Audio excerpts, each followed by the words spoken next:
Olá, segundo ano, seja bem-vindo a mais uma aula de artes.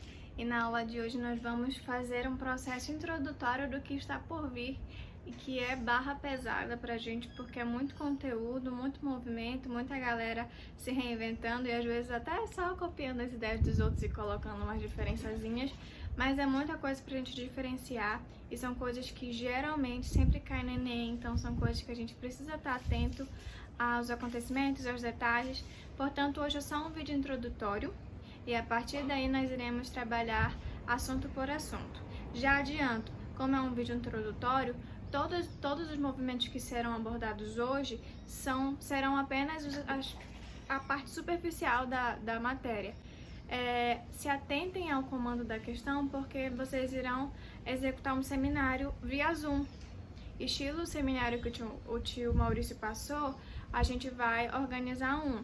Mas por enquanto, acalmem o coração de vocês e só assistam essas aulas, que as orientações virão no próximo vídeo, onde eu explico para vocês exatamente como vai ser as divisões do grupo, a dinâmica da apresentação e etc, tá bom? Então vamos lá. Eu tô aqui com meu celularzinho pra me ajustar em relação ao tempo, porque se eu for começar a falar sem a ajuda da ordem cronológica aqui, eu me perco, assim como vocês. Então vamos lá. Hoje nós vamos falar dos 8 principais movimentos artísticos do século XX. Então a gente veio trabalhando um monte de movimento artístico e a gente já tinha entrado nos ismos da arte, mas agora a gente vai falar sobre os movimentos tem dificuldade para falar essa palavra. Pós-modernistas, saiu. Então vamos lá. O primeiro deles, na verdade, vou primeiro explicar a ordem cronológica deles. A gente tinha lá o impressionismo, que foi o assunto da aula passada, que vocês até fizeram um teste respondendo e eu gostei muito das respostas de vocês. Após isso, houve um movimento de resposta em relação ao impressionismo e veio o expressionismo. Após o expressionismo, o fauvismo. Após o fauvismo, cubismo. Um monte de ismo, vai sair só os ismos aqui. Depois o futurismo.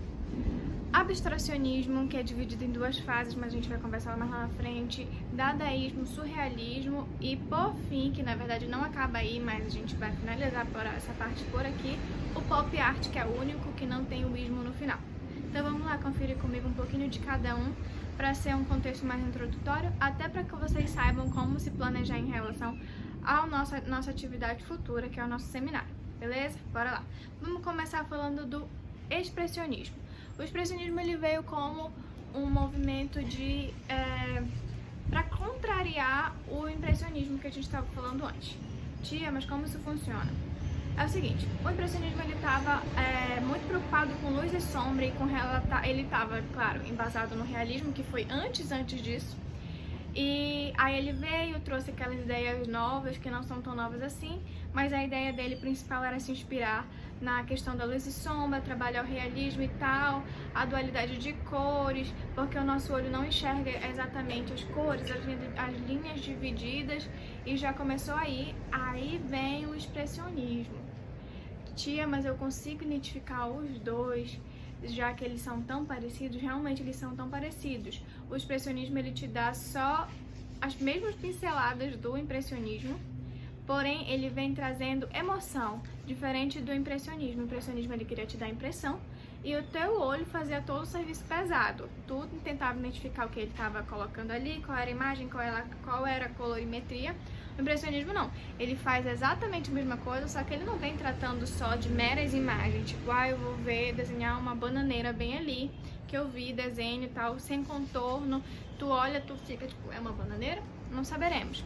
Não é nada abstrato, mas ele não te dá linhas formadas exatamente, ele te dá várias pinceladas e tu forma o contexto do contorno.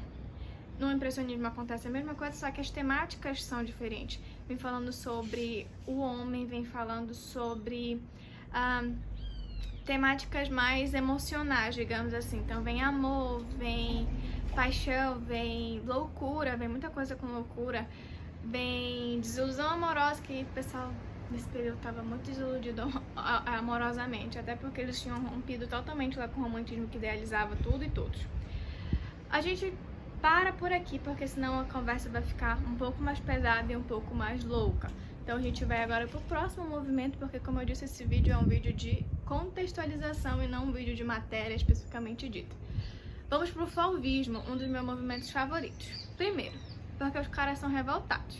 Eles já se chamam de falves. Mas lá no que de acho é falves, eu nunca ouvi falar isso na minha vida. Falves vem do francês, que significa feras. Olha que pretencioso, né? Bem pretencioso.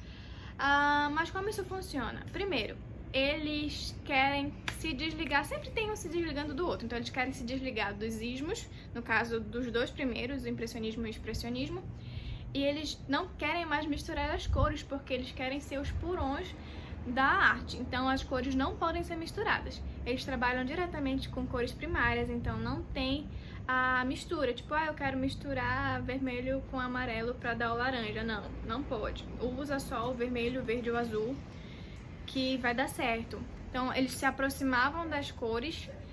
Por exemplo, eu vou pintar uma cadeira, e a cadeira, se ela for de madeira, ela é marrom. Marrom é mistura de cor.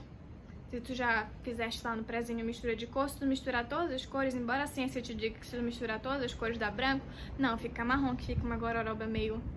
Enfim.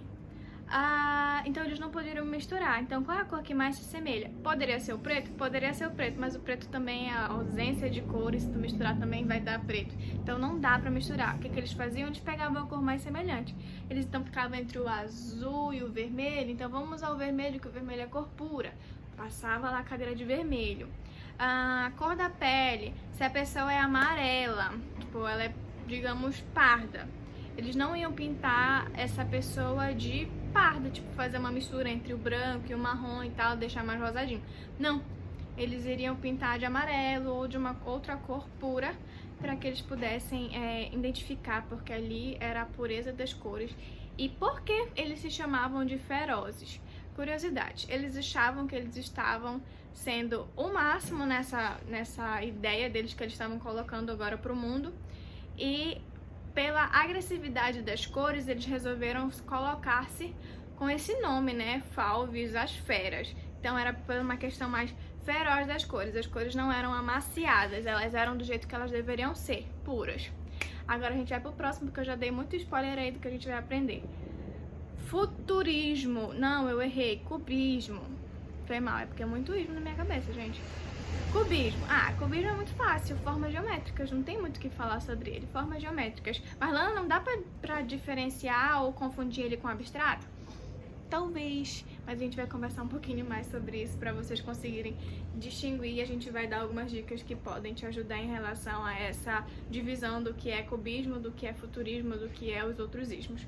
Mas o cubismo a gente pode resolver de uma forma bem grosseira, como o uso das formas geométricas para as obras. Todas as obras tinham motivos geométricos e etc. Agora sim, futurismo. O futurismo ele é muito legal porque ele vem ligado a movimento. E movimento é a palavra-chave desse movimento artístico.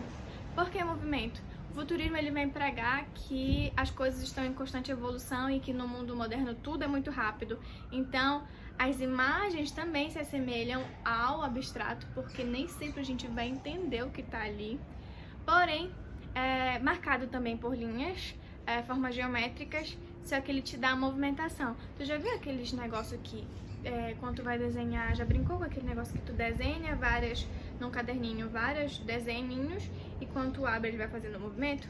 O futurismo ele é quase isso. Só que ao invés de tu ter a movimentação vista, tu tem que conseguir enxergar a movimentação na obra, sendo que é uma obra estática, então fica um pouco abstrato, mas é bem fácil de identificar. A gente vai aprender como fazer isso na semana que vem, ou nas aulas futuras, depende do cronograma de vocês. Abstracionismo, finalmente, esse é o mais, na minha opinião, mais complicado. Primeiro porque ele se divide em duas fases. Embora essa divisão de fases dê uma facilitada na nossa vida. Abstrato é aquilo que não é claro, não é figurativo. O carro está me atrapalhando, então vamos esperar a boa vontade do caminhão parar aqui pra... gente, o EAD não é fácil pra ninguém. Já passou. Esqueci o que eu tava falando. Tá, abstracionismo, duas fases. Essas duas fases facilitam a nossa vida em relação a distinguir o que é quem. Exemplo, as fases têm sintética e analítica. A analítica já te diz muita coisa, é aquilo que tu consegue analisar e enxergar. O sintético, meu querido, tu olha e tu fica... O que ele fez aqui? Não entendi.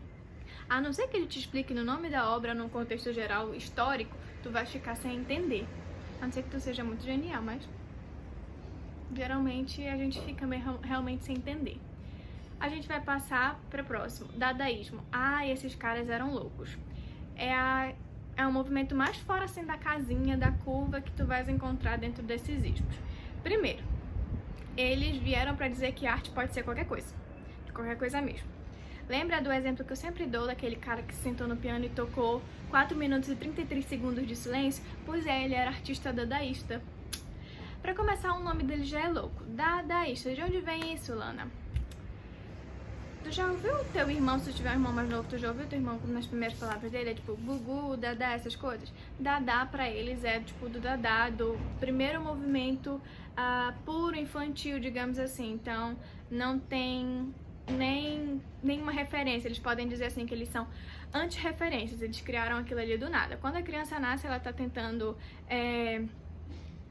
se comunicar e eles estão tentando se comunicar da forma deles. É basicamente isso. Então o dadaísmo vem da linguagem infantil. É tenso, né? Um pouco tosco, inclusive. Mas os caras são loucos, então eles conseguiam fazer arte com qualquer coisa. E eles foram o movimento mais criticado de todos, porque realmente eles eram fora da casinha e pra eles qualquer coisa podia se transformar em arte. Então na música, tem esse exemplo que eu dei. O mesmo cara que fez isso, ele colocava um monte de garfo e bandeja, tudo objetos metálicos dentro da estrutura do piano, para que quando eles tocassem na corda saísse um som louco. Tem o cara que expôs no museu uma privada. Enfim, eles são um movimento assim bem fora da curva. Passando, a gente tem o meu movimento, um dos favoritos, surrealismo.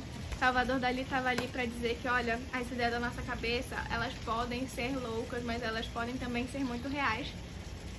Tia, mas eu não entendi. Surrealismo é de irreal, então, pera, explico.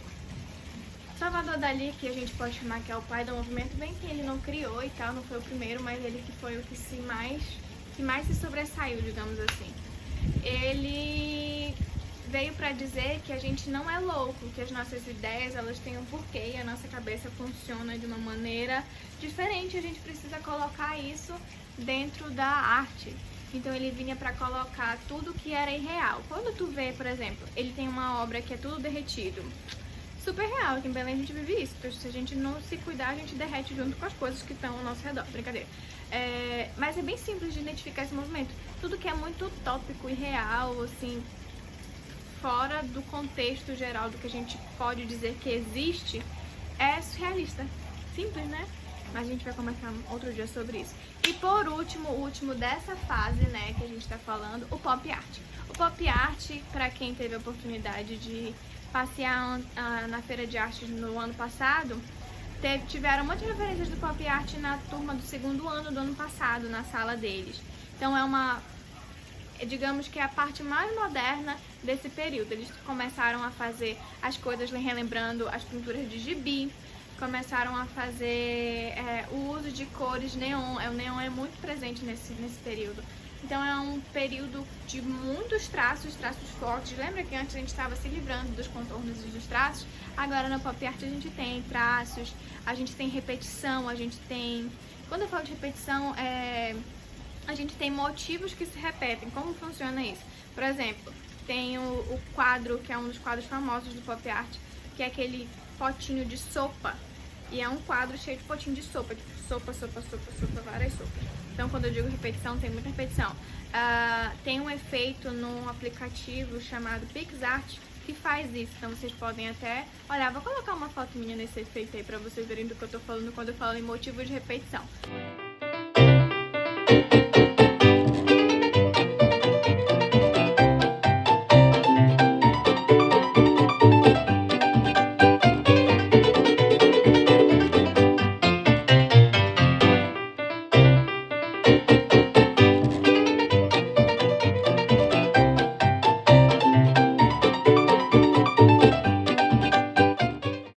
Nossa aula já tá comprida, tá com 14 minutos, então eu vou dar tchau e a gente conversa mais tarde.